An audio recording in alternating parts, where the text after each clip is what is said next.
আজকে চায়ের কাপ হাতে নিয়ে আর কোনো সাজানো গল্প নয়, আজকে আমার আপনার সকলের গল্প করি। একদম ঠিক শুনেছেন, মানে আমিও তো একটা মেয়ে, আপনিও মেয়ে।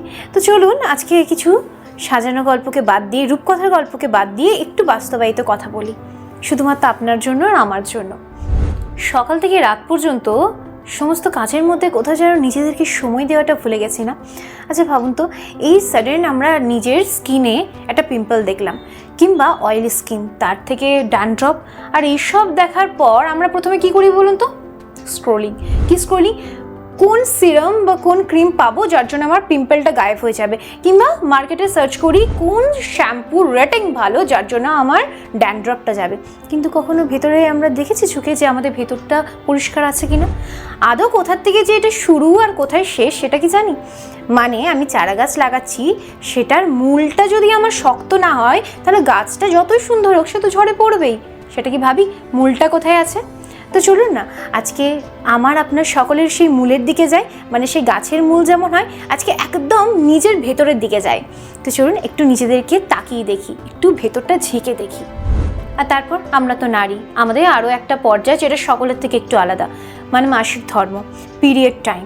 আর সেই সময়ে আমরা বিশেষ করে যারা নারী বা যারা ইয়ং জেনারেশন আছেন তারা বেশিরভাগ, স্পেসিফিক্যালি তারা এখন খুব বেশি ফেস করছে, সেটা হচ্ছে ইররেগুলার পিরিয়ড।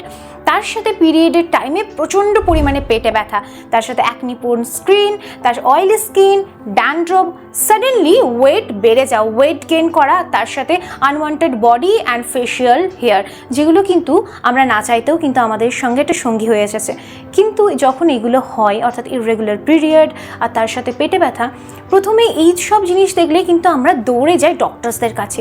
হ্যাঁ, খুব স্বাভাবিক, এসব সমস্যা হলে তো আমরা ভয় পাবোই, কেন পিরিয়ড হলো না বা কেন এত পেটে ব্যথা, খুব স্বাভাবিকই আমরা ডক্টরসদের কাছে যাই। কিন্তু তারপর শুরু হয় হাজার হাজার টেস্ট, ব্লাড টেস্ট, ইউএসজি, আর সেখান থেকে ধরা পড়ে বেশিরভাগ ক্ষেত্রে পিসিওডি বলে একটা disease. I am not sure যে এটাকে আমি ডিজিজ বলবো না, অ্যাকচুয়ালি পিসিওডি কিন্তু এটা অ্যাকচুয়ালি কোনো ডিজিজ বা রোগ নয়, বা পিসিওএস মানে পলিসিস্টিক ওভারি সিনড্রোম যেটা আছে সেটা। কিন্তু এগুলো কি?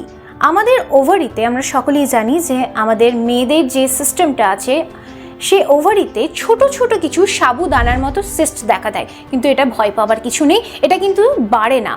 আর এই সিস্টগুলোই কিন্তু পিসিওডি বলা হয়, মানে এগুলোর জন্যই কিন্তু এই এত সমস্যা আমরা ফেস করে থাকি। কিন্তু যখন এগুলো হয় আমরা ডক্টরসদের কাছে যাই, সেটা ধরা পড়ে, আর তারপর আমরা শুরু করি হরমোনাল পিল। আচ্ছা একবার ভেবে দেখুন তো, এই হরমোনাল এক্সপেন্সিভ আর হাই ডোজের পিল আমাদের সাময়িকভাবে রিলিফ দিলেও সারা জীবনের জন্য আমাদের শরীরের জন্য সঠিক তো? কি প্রশ্নটা করেছেন? ঠিক তো? না, ঠিক না। হয়তো আমরা সাময়িক রিলিফ পাচ্ছি, কিন্তু সারা জীবনের জন্য একদম ঠিক না। তাহলে প্রশ্ন আসছে করবোটা কি? এখানেই তো বাজিটা পাল্টে যাবে। মানে আমরা কিন্তু এটাকে নিজের থেকেই আহ্বান জানাই। কিভাবে বলুন তো? আমরা সাধারণত বাহ্যিকভাবে কোনো পরিবর্তন এলে আমরা বাহ্যিকভাবেই তাকে ট্রিটমেন্ট দিই, কিন্তু কখনো ভাবি না বাহ্যিকভাবে কিন্তু কোনো ট্রিটমেন্টে আদৌ কি কাজ করে। ভেতরটাকে যদি আমরা পরিষ্কার রাখি তাহলে বাইরেটাও সেটাই ফুটে ওঠে। তাই বাহ্যিকভাবে না করে আসুন না একটু ভেতরটা ঝেঁকে দেখি, ভেতরটাকে একটু পিউরিফাইড করি, একটু সুন্দর করি। আর তার জন্য আমরা যেটা করছি আর যেটা করা দরকার সেটা অবশ্যই বলবো, যেটা আমরা এখন করি। কি বলো তো? বাইরে ফাস্টফুড খাবার, ফুচকা, চাউমিন, এগরোল, মানে ভরা ভরা ময়দা, তাই তো? সবই তো ময়দা, কিন্তু খেতে খুব টেস্টি, স্পাইসি। বাইরের রিফাইন্ড অয়েল, যেটা আদৌ একই তেলে কত কি ভাজা হয় সেটা আমরা জানি না। ঘরের খাবারের ডাল ভাত সবজিতে ওকে, কিন্তু বাইরের খাবার ডিলিশিয়াস, তাই তো? এটা আমরা সকলেই কিন্তু, স্পেসিফিক্যালি ইয়ং জেনারেশন কিন্তু এটাকে প্রেফার করে। পিৎজা, বার্গার, আদৌ কি এগুলো ঠিক? তারপরে শুরু হয় এইসব প্রবলেম, ওয়েট গেইন, আর তার সাথে সাথেই শুরু হয় আমাদের অ্যাকনি, আর তারপরেই পিরিয়ডে ইররেগুলেট হওয়া। আর এই সব কিন্তু কারণ একটাই, পিসিওডি বা পিসিওএস। আমাদের ইয়ং জেনারেশন না, আমরা নিজেদের হাতেই কিন্তু নিজেদের ভবিষ্যৎটাও নষ্ট করছি। কিভাবে জানেন? ইন ফিউচার এই পিসিওডি পিসিওএসের কারণে কিন্তু কনসিভ হবার আগেও কিন্তু অনেক সমস্যা দেখা দেয়, মানে প্রেগনেন্সি আসতেও অনেক ডিলে হয়, অনেক রকম সমস্যা দেখা দেয়। শুধু তাই নয়, পিসিওডি এবং পিসিওএস কিন্তু ইনভিটেশনও দেয় কাদেরকে জানেন? সুগার, থাইরয়েড, ব্লাড প্রেশার, মানে খুব কম এজ থেকে এগুলোকে ইনভিটেশন দেয়, আর তারপরে কিন্তু একটা প্রেগনেন্সি রিলেটেডও খুব সমস্যা হতে পারে।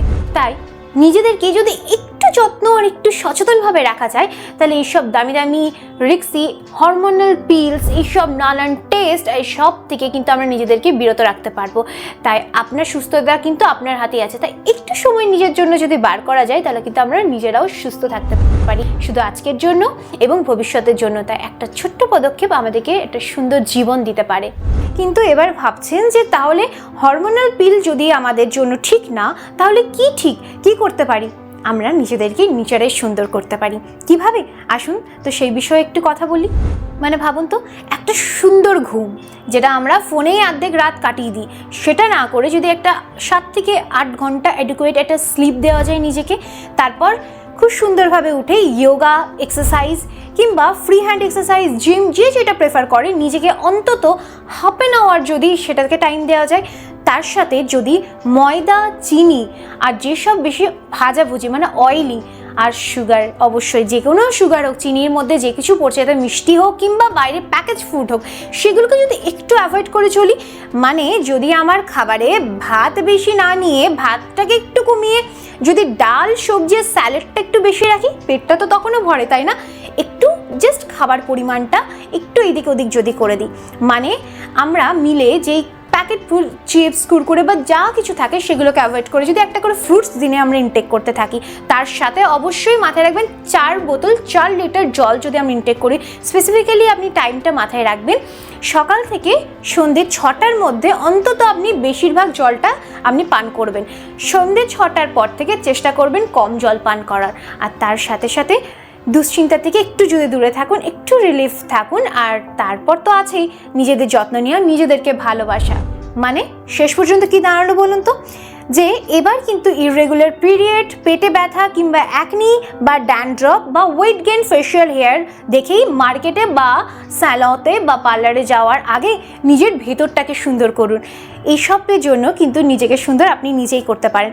মানে একটা অ্যাডিকুয়েট স্লিপ, তার সাথে বডিকে হাইড্রেট রাখা, খাওয়ার পরিমাণ একটু ঠিক করা, মানে সুগারি আর ফ্যাট জাতীয়, অয়েল জাতীয় খাবারকে একটু কমিয়ে দেওয়া, তার সাথে এক্সারসাইজ, জিম, যোগা, যে যেটা প্রেফার করেন, ব্যাস লাইফ এমনিতে সুন্দর। আর আমরা তো সবসময় বলি যে আমরা তো নারী, আমরা সব পারি, তাহলে নিজের দিকে এত কম্প্রোমাইজ কেন? একদমই না। নিজের সুন্দরতার দায়িত্ব নিজেকেই নিতে হয়, আর কেউ দায়িত্ব কিন্তু নেয় না। তাই নিজেকেই সুন্দর রাখুন, তবেই তো অন্যকে আমরা সুন্দর রাখতে পারবো।